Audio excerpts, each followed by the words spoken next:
Hello everyone, welcome to the H University, and in this video we will talk about the hidden cost of Amazon private label. हम कोई भी business करते हैं, physical हो या online हो, बहुत सारे बिजनेस करने में के बाद हमें पता चलता है कि ये भी इसके लिए कॉस्ट हो सकती थी या ऐड हो सकती थी। जो लोग तो फिजिबिलिटी प्रोबेबिलिटीज पहले बना लेते हैं उनके सक्सेस के चांसेस भी बढ़ जाते हैं और उनको उसको मैनेज करना अरेंज करना बहुत ही आसान हो जाता है। तो जैसा कि पहले मैंने बताया कि हम अमेजॉन प्राइवेट लेबल के सारे फैक्ट एंड फिगर्स कॉस्ट और सब कुछ जो है पहले ही डिस्कस कर लेंगे, पहले ही उस प्रोडक्ट का सारा डाटा एनालिसिस कर लेंगे, जिसके अंदर ये है कि आने वाली कल के अंदर हमें कम से कम मतलब फेलियर के चांसेस होंगे।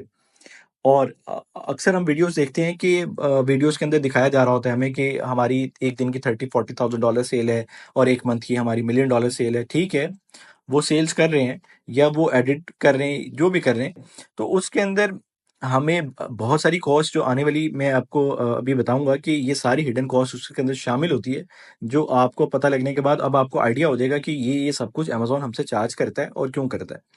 अब सबसे पहली कॉस्ट जो अमेज़न पर मंथ हमसे चार्ज करता है वो है मंथली चार्जेस ऑफ उसकी वेबसाइट यूज़ करने का या अकाउंट बना के हमें वो प्रिविलेज देता है कि आप अनलिमिटेड लिस्टिंग कर लें, कस्टमर अप्रोच कर लें, जो कि हमने प्रीवियस वीडियो में सुना।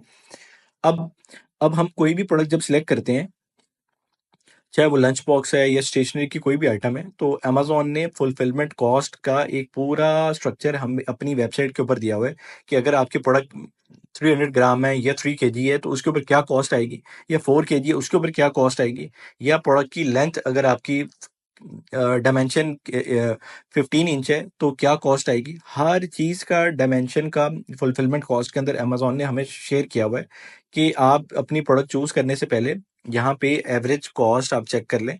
और भी बहुत सारे टूल्स हैं जिससे हम चेक कर लेते हैं कि पर यूनिट के ऊपर हमें फुलफिलमेंट बाय अमेज़न की कॉस्ट क्या आती है।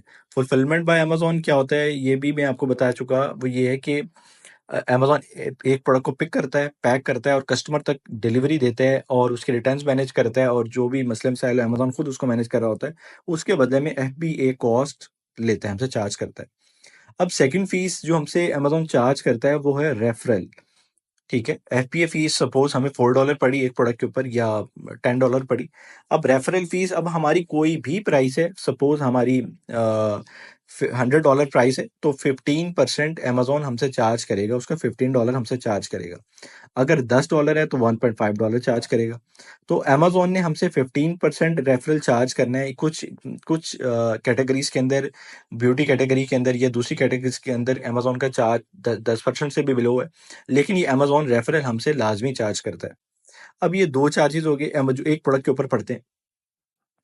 और तीसरी प्रोडक्ट का एक जो मेन कॉस्ट होती है जिसके ऊपर हम सप्लायर से बनाते हैं, कि सप्लायर हमें सपोज $1 के अंदर या $3 के अंदर एक प्रोडक्ट को हमें मैन्युफैक्चर करके देता है, तो एक वो कॉस्ट पड़ती है।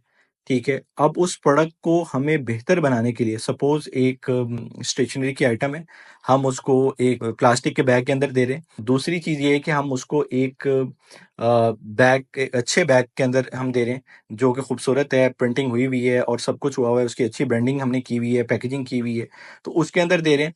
तो ये सब कॉस्ट अमेज़न की इस प्रोडक्ट की कॉस्ट के अंदर शामिल होती हैं। अब प्रोडक्ट तो एक बन गई, प्रोडक्ट बनने के बाद अब हमें एक मैसेज आ जाता है सप्लायर का कि आपकी प्रोडक्ट रेडी है। प्रोडक्ट रेडी के बाद हमने उसको शिप भी करना होता है, जो कि अमेज़न वेयर हाउस में जाती है। सबसे पहले उसको हमारा इसको शिपिंग कॉस्ट कहते हैं। हमारे से फ्रेट फॉरवर्डर हमारे या सप्लायर के वेयर हाउस से उस प्रोडक्ट को पिक करता है, एक उसकी कॉस्ट आती है। और उसके बाद वो फ्रेट फॉरवर्डर अमेज़न को इस प्रोडक्ट को शिप कर देता है। ये सब फ्रेट कॉस्ट के अंदर आती है। इसमें और छोटे-छोटे चार्जेस भी आते हैं, वो हैं लेबल्स के चार्जेस होते हैं, जो एक स्टिकर लगाता है यूनिक, जो हमारे स्टिकर लगे होते हैं जो हम वेबसाइट से बाय करते हैं। और मतलब ये छोटे-छोटे एक्सपेंसेस आते हैं जिसके शिपिंग कॉस्ट के अंदर हम जो कवर करेंगे। फिर इस प्रोडक्ट को रिसीव करने से पहले जो हम प्रोडक्ट को ये चेक करते हैं कि हमने जो ऑर्डर दिया, सपोज हमने जो स्टेशनरी ऑर्डर दी या कोई भी प्रोडक्ट, हमने लंच बॉक्स हमने ऑर्डर दिया, तो आया कि जो हमने उसको ऑर्डर दिया था या जो हमने उसको एग्रीमेंट में कहा था, वो उसके मुताबिक भी बना हुआ है कि नहीं बना हुआ। उसके थ्रू हम एक इंस्पेक्शन करवाते हैं, जो कि वो हमें इंस्पेक्टर जो है हमारे मुताबिक उसको कंफर्म करता है। कंफर्म करने के बाद बताता है कि जो आपने मुझे डाटा दिया उसके मुताबिक ये प्रोडक्ट बिल्कुल ओके है और इसके अंदर कोई मसले मसाइल नहीं है, या कोई स्टिकर वाली प्रोडक्ट है वो बिल्कुल सही चिपक रही है। तो ये एक इंस्पेक्शन कॉस्ट भी इसके अंदर शामिल होती है।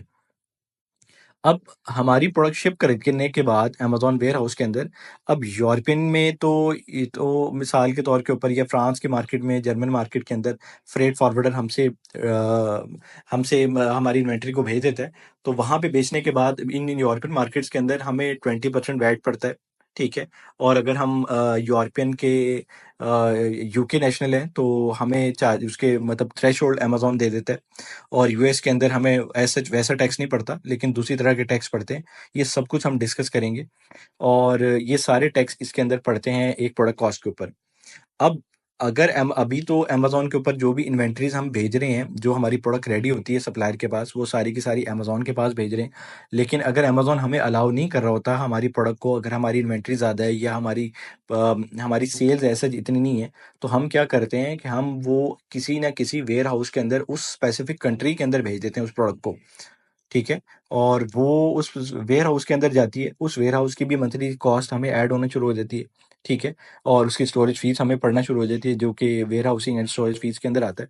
और जब ये अमेज़न के पास हमारा सामान पहुँच जाता है, सामान पहुँचने के बाद अमेज़न उसको लाइव करता है। लाइव करने के बाद अब अमेज़न के जितने भी सारे कस्टमर्स हैं, उन तक हमने खुद अप्रोच करना होता है, और वो एडवर्टाइज़मेंट के थ्रू हमें अप्रोच करते हैं। वहाँ पे हम पे पर क्लिक यानी प्रमोशंस लगाते हैं। प्रमोशंस के थ्रू अमेज़न हमारी एड्स को सारे कस्टमर्स तक दिखाता है। उसकी एक अच्छी खासी कॉस्ट पड़ती है, कभी 50% पड़ती है, कभी 30% पड़ती है टेकॉस, कभी हमें 20% पड़ती है। यानी प्रोडक्ट टू प्रोडक्ट बहुत सारे इसके अंदर सर्कमस्टांसेस और फैक्टर्स मैटर करते हैं, जिसके अंदर ये एक एवरेज हमें एडवर्टाइजमेंट कॉस्ट को कैसे निकालते हैं, ये पढ़ते हैं। तो ये सारे का सारा इसके अंदर इसकी कॉस्ट थी। उसके बावजूद भी हम ज़रूर, जैसे मैंने आपको बताया कि हम $7,000 के अंदर लॉन्च को टेस्ट करने के बाद हम कैसे $3,000 मिनिमम जो हमारा गोल है कि हम कैसे पहुंचेंगे, और इसके ऊपर ज़्यादा भी जा सकते हैं। ये तो सिर्फ आपको चंद स्क्रीनशॉट दिखाए हुए हैं कि ये मिनिमम रेंज के, इससे ज़्यादा वाले भी हैं। तो कैसे हम पहुंचेंगे, किस तरह हम एनालिसिस करेंगे, सारे का सारा स्ट्रक्चर जो है वो आने वाली वीडियोज़ के अंदर अवेलेबल होगा। तो still then stay tuned. Thank you very much.